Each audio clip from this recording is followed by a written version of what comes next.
To mark Remembrance Day today, and also in the lead up to Remembrance Sunday, we're going to be releasing three Naval Casualty Groups, so three sailors that were sadly killed during the Second War. We thought that would be quite unusual, but we just happened upon these things all together, and they mark quite famous historical incidents. So the first one we've got here is HMS Curacoa. Now, Curacoa sadly collided with the Queen Mary, which was being used as a troop ship.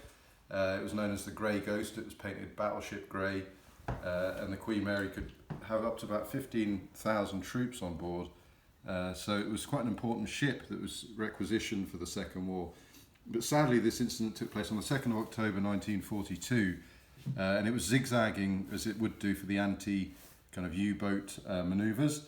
And its escort ship Curacoa was alongside, and the two collided, and Curacoa literally snapped in half and sank very quickly indeed.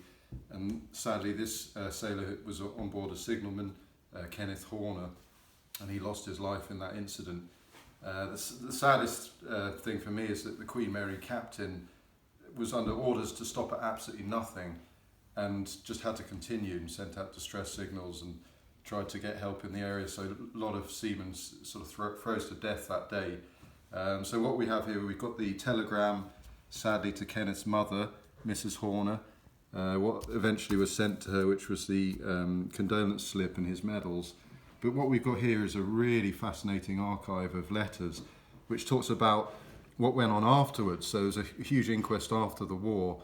The Admiralty actually, sued the Queen Mary owners for damages. And there was an appeal that was launched because it was found in favour of Queen Mary, saying that it was Curacoa's captain's fault. They appealed, they thought they had a really strong case.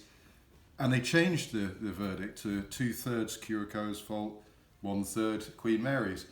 Admiralty thought they had them on the run and said, look, come on, we need this to go to the highest level. It went to the House of Lords, but they upheld the appeals decision. So it's one of these things that we'll never quite know the ins and outs of, but tragic incident, sadly, where a lot of seamen lost their lives aboard HMS Curacoa, and one of the incidents really that in Second War history that was not brushed over at the time, but it's with these things like these letters, this unique archive, you start to see a different angle to it.